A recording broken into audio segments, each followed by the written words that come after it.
Trade unions gear up to stage strike against the budget. Issues surrounding official housing leads to a heated debate in Parliament.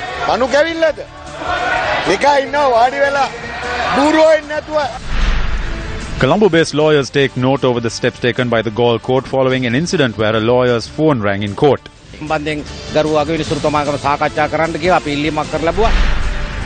Tensions in Chilau over the use of illegal fishing nets. Hello there, very good evening and welcome to your primetime news bulletin with me, Shane Silva. A very good evening to you, Nicola. Good evening, Shane. Let's start off with a look at tonight's top story.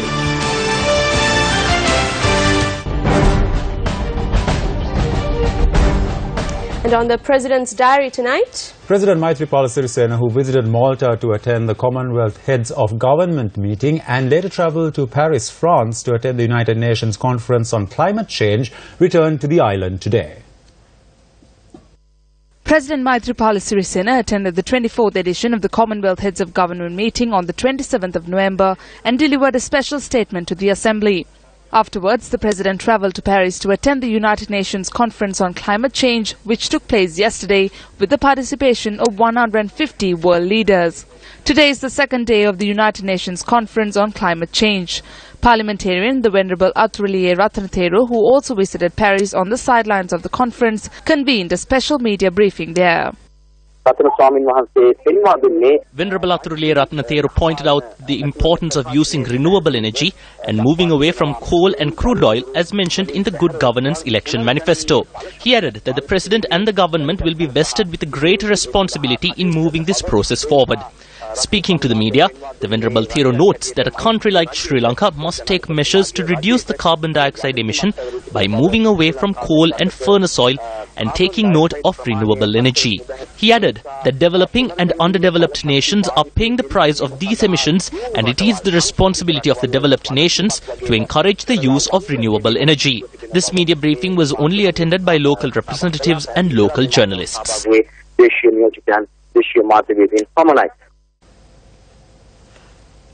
Welcome back to the news.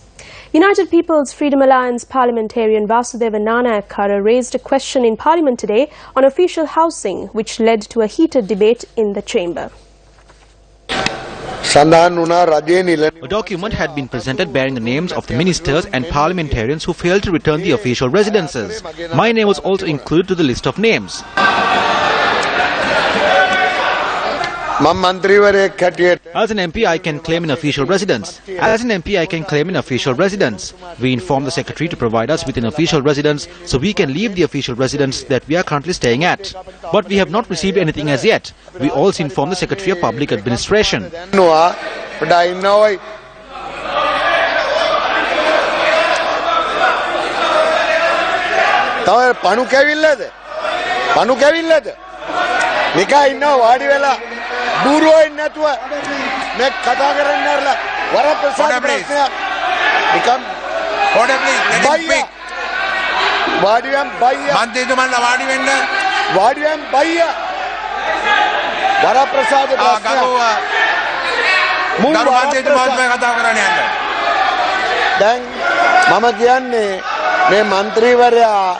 This cannot be allowed to become a football between the Parliament and the Ministry of Public Administration.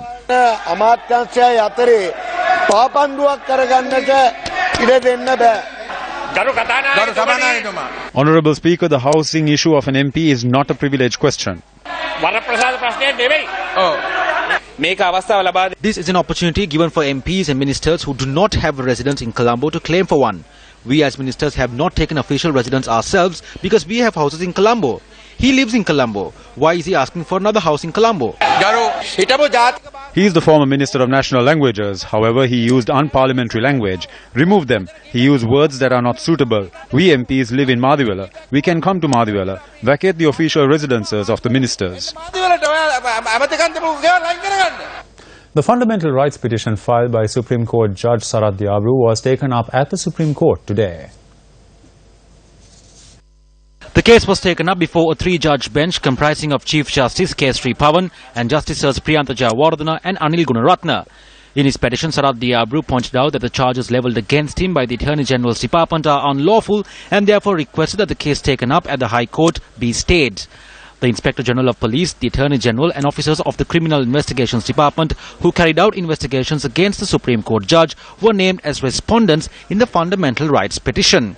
When the petition was taken up in court, Additional Solicitor General Yasantha Kodagoda, appearing on behalf of the Attorney General, requested that the matter not be taken up for hearing. Appearing on behalf of the petitioner, President's Counsel Manohara De Silva noted that the case that was filed against his client in the High Court was unlawful. The case will be taken up again on the 4th of this month. The Lawyers Association of the Colombo Chief Magistrates Court and the Lawyers Association of the Colombo High Court engaged in discussions today over the action taken by the Galle High Court judge against President's Counsel Rienzi Asukularatne. A charge sheet was issued to President's Counsel Asukularatne by the Galle High Court when his mobile phone rang while court was in session. The two associations jointly approved 3 proposals. The first proposal was to the Chief Justice to allow a discussion to take place after the proposal was presented to Romesh D. Silva and after it was approved by him. The second proposal that was unanimously approved was to carry out a protest with the participation of all lawyers on Thursday at noon if the first proposal was not approved. The third proposal, which was unanimously approved, was that 300 lawyers will travel to the Galle High Court if the first 2 proposals were unsuccessful. This course of action is not taken as a malicious act against a single judge. The Department of Meteorology says that heavy rainfalls exceeding 150 millimeters are expected over many areas of the island. Colombo recorded a rainfall of 81.09 millimeters of rain during the 24-hour window that closed at 8:30 this morning. The highest rainfall of 97.5 millimeters recorded during that 24-hour window was from the Angoda area. Heavy showers experienced last night flooded many roads in the Colombo city. The Met Department says that rains are reported under the influence of the disturbance in the vicinity of Sri Lanka and adds that it will move away from the country tomorrow. The water levels of the Mahaveli River in the Manampiti area in Polonnaruwa had risen to 15 feet this evening as a result of the heavy rains. 2 spill gates of the Victoria Reservoir were opened as a result of the heavy downpour experienced in Kandy. The duty engineer of the reservoir said that 100 cubic meters of water is released per second from the reservoir.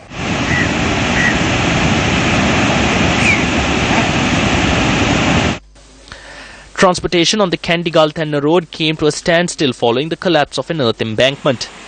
8 spill gates of the Rajangane Reservoir were opened and 2 spill gates of the Angamua Reservoir were opened as well.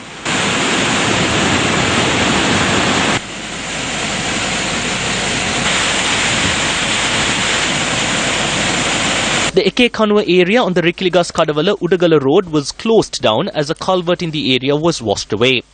6 spill gates of the DS Senanayaka Samudra in Inginiagala were opened by 2 feet.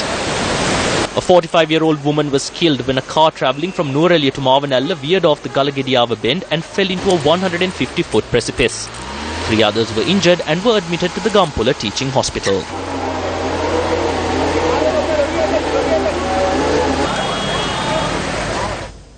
Tensions between 2 fishermen groups in Chilao soared today as fishermen oppose the use of illegal nets for fishing in the Chilao seas. The tense situation reported today was between 2 fishermen groups from Chilao and Kalpitia. A group of fishermen from Kalpitia were nabbed by the fishermen from Chilao today when they were using the illegal nets called Laila Suruku to engage in fishing.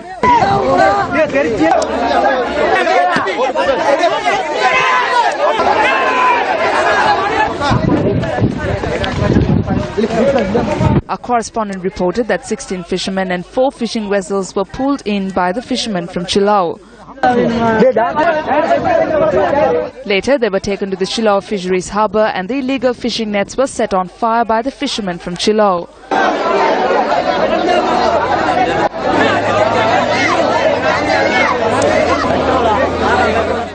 A tense situation arose thereafter.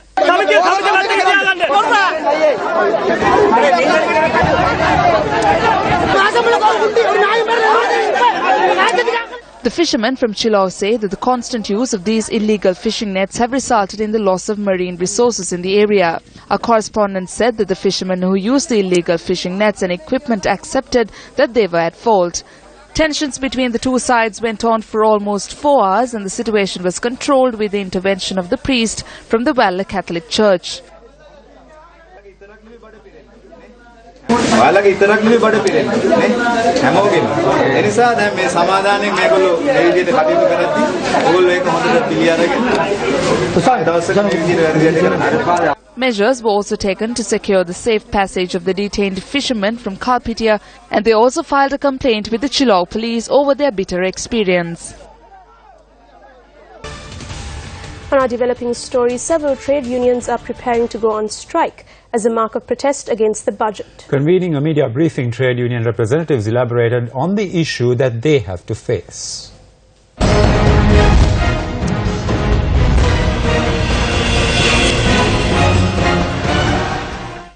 14 trade unions attached to the health sector speaking to the media said that they will commence a one-day strike.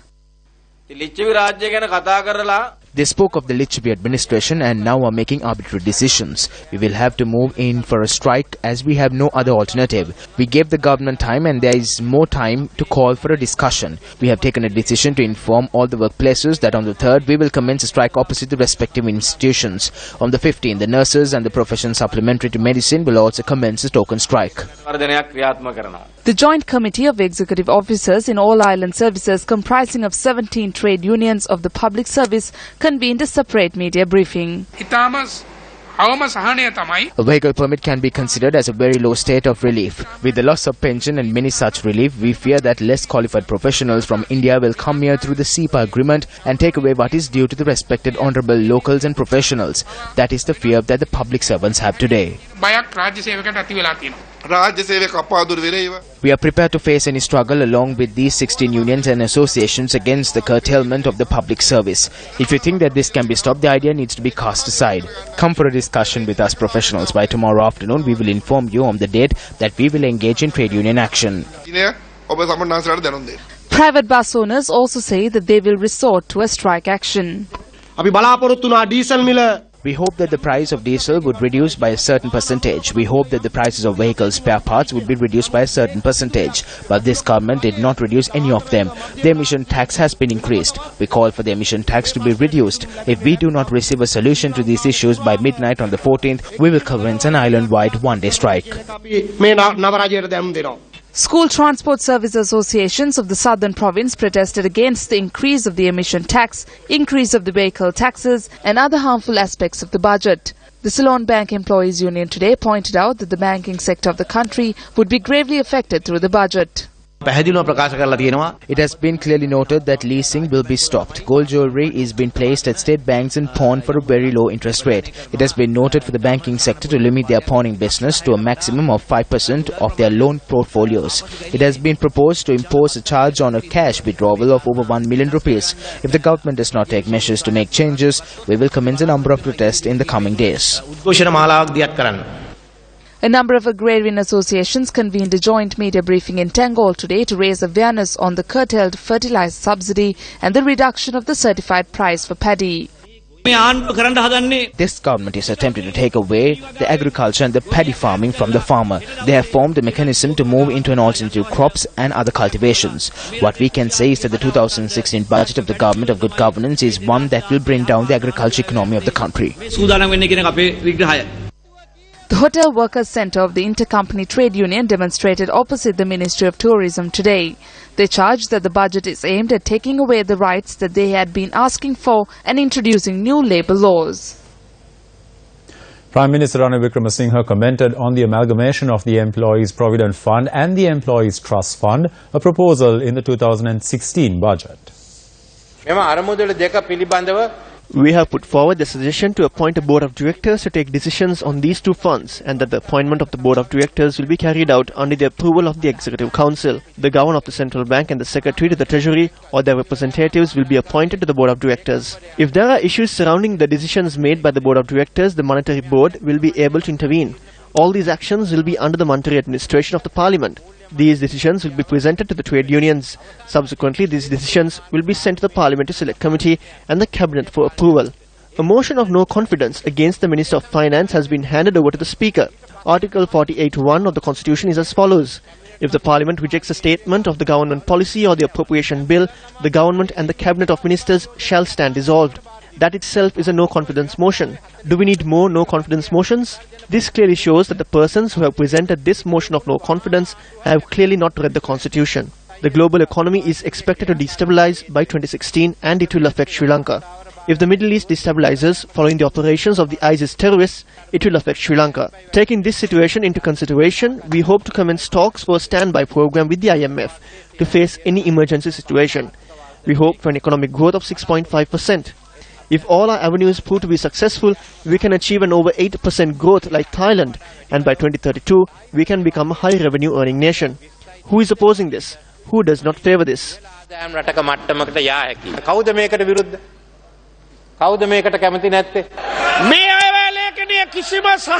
This budget has not provided any relief to the people. The Prime Minister accepted that there is an international financial crisis. It is true. 300 million rupees of currency notes have been printed over the past 3 months. This is a lie. We have not printed currency. If 280 billion rupees was obtained, it was done to make the payments for the expenses that Mahinda Rajapaksa that was not informed the cabinet during the time of the government that he was in. We have not increased our printing. On the 8th, Mahinda Rajapaksa left. You formed the government on the 9th, so do not try to tell different tales. The parliamentary debate is telecast live. It is aired for 1.5 hours. How will the truth be aired if lies are being mentioned in this period of an hour and a half? It has been proposed to abolish the Land Development Act. There is no such proposal to abolish the act. Please tell me, how was land given to James Packer?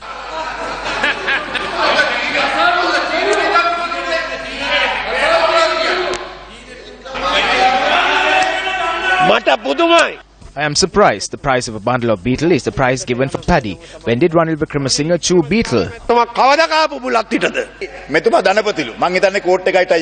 He calls him a capitalist. I think it is because he wears a suit and tie. For matters like this, we would also need a top hat. I asked the doctors as to how many of them sold the permit for 1.3 million rupees.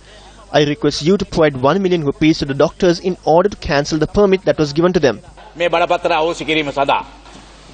Minister, as per your request and a majority demand of the MPs, I wish to mention that this will be enacted as stated. This will come into effect from tomorrow. The green has transformed. The green government is the one that is providing concessions.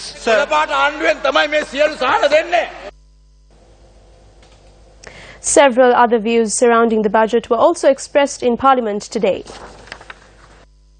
Under the previous regime, 60 to 70% of the total budget was discretion of a few family members. As a result, the position of the cabinet of ministers was eroded without any authority. Public assets were misused and given to friends and relatives. Sri Lankan Airlines' total outstanding debt amounted to 157 billion, and about 72% accumulated during the previous regime. Northern and eastern provinces were lagging behind due to ignored development. The 2016 budget has given much emphasis to the human capital development to uplift the quality of human resources so that we can compete internationally with other countries. We welcome some aspects of the budget. Construction of 20,000 houses and committing to immediately address issues of internally displaced people and further resettlement program. In this regard, we were unable to establish makeup of 14,000 million among different purpose development in 8 war-affected districts in the north and east. 8 war-affected districts in the north and east, it is for 14 million only. Whereas you allocate rupees 12,000 million for Polonnaruwa district alone for Poobudamu Polonnaruwa scheme. The budget for the year 2016 does not seem to recognize or reflect the ground realities of the Northeast from a post-conflict development context. In fact, there is hardly any change in the policy framework or conducive driving concepts in this budget that reflect the challenges that must be addressed to the Northeast.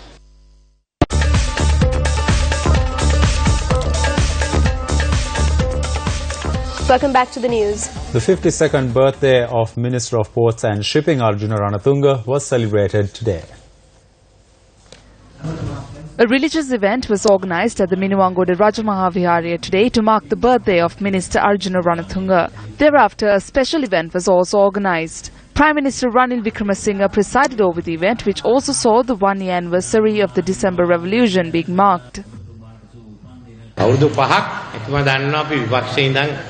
For 5 years, he was with us in the opposition, and he is aware of the issues that we faced. How do we need to develop this country? When the country is degenerating, when the economy is collapsing, and when the people are finding it difficult to live, we all came together and made Maithripala Sirisena our candidate and elected him as the president. He served in the cabinet since then.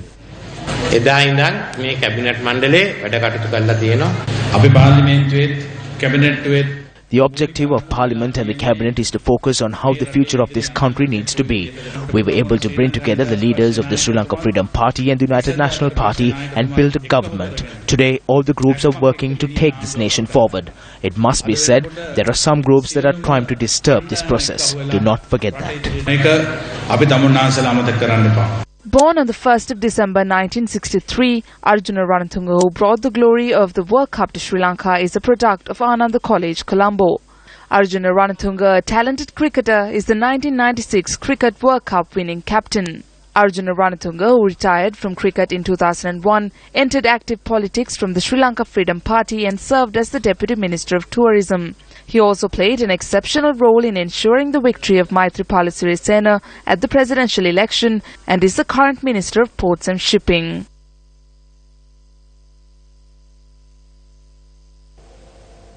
Vouchers to purchase school uniforms for next year were presented today. Uniform material was given to students to sew school uniforms over the years, and commencing from next year, vouchers will be presented to the students to purchase school uniforms. The Education Minister presented vouchers today to symbolically mark the inauguration of the process. Students will be presented with vouchers with a value of 400 rupees to 750 rupees, while student monks will be presented vouchers of up to 1,700 rupees. අපි තීරණය කරේ වෙළඳ ව්‍යාපාරිකයෝ 3-4 දෙනෙක් ආරක්ෂා කරනවාද එහෙම නැත්නම් මේ අපි මේ What we decided was, are we going to protect the 3 or 4 businessmen, or are we going to protect the rights of the 4.3 million school students in this country? Another thing that I failed to mention was that the 4.3 million will reach the cities and visit many traders. This is a good message. This was business in the hands of a few. But now, any trader in any town or city will be able to take this voucher and develop their business. මේ ව්‍යාපාරය ඕනම නගරයක ඕනම රෙදිකාඩ හිමියෙකුට අවස්ථාව ලැබෙනවා මේ වවුචරය අරගෙන තමන්ගේ ව්‍යාපාරය දියුණු කරගන්න. The minister also noted that the school uniforms will be subject to an inspection in the future. අපි දිනයක් නම් කරනවා නිල ඇඳුම් දිනය කියලා. We will announce a day called the School Uniform Day. On that single day, all the school uniforms of the students will be inspected. Then everyone will have to wear this uniform and all students will wear a new uniform. නිල ඇඳුම ඇඳගෙන එන්න ඕනේ. එතකොට හැමෝටම අලුත්. An event was held at the Parliamentary Complex today to launch a book authored by Deputy Speaker Tilanga Sumathipala. The book titled Tilanga in Parliament consists of 45 speeches made by Deputy Speaker Tilanga Sumathipala in Parliament. The event was graced by visiting Russian parliamentary delegation, including the Deputy Speaker of the upper house of the Russian Parliament.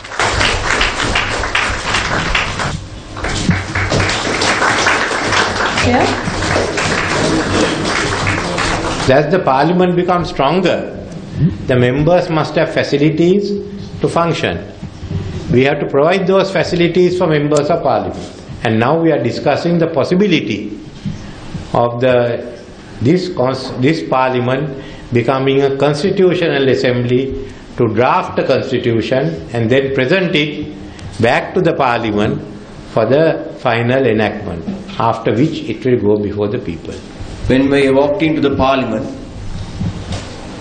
6 years ago, rather 2010, I must say, for me to speak 10 minutes, I mentally spent about 2-3 days of preparation and researched about at least 6 to 7 days and asked people to get me material. This is our challenge. We have to make sure we meaningfully use our time in parliament for the people, because they are the one who have put us into this place. The annual summit of the Students' Association of Finance and Accounting attached to the Department of Commerce and Financial Management of the University of Kelaniya was held at the university premises. Corporate governance was discussed at the event. We see that implementations of the principles of good governance in a country would be a futile attempt. Now, over the last 20 years or so, corporate governance practices have gained increased attention, mainly due to the questionable business practices and corporate scandals that have taken place globally. In Sri Lanka, corporate governance reforms were introduced through the introduction of codes and best practices on corporate governance, which advocate core corporate governance perspectives, such as the improvement of accountability, integrity, efficiency, and transparency that the company should follow to ensure their sustainability. So we all agree on the virtue and importance of imposing stringent corporate governance rules, but if one reflects on the Sri Lankan context, given our current status of our corporate culture, bringing in the right balance seems to be the key. Recep Tayyip Erdogan, Turkey's president, has said he would be ready to quit office if allegations by his Russian counterpart that Turkey traded oil with the Islamic State group were proved. Erdogan's comments came after Vladimir Putin accused Turkey of shooting down the Russian Su-24 warplane last week to protect supplies of oil from ISIL to Turkey. Turkey has already rejected the accusation. And with that, we wrap up the news. Thank you for joining us. For the News1st team, I am Nicola De Zoiza. And I'm Shane Silva. Take care and good night.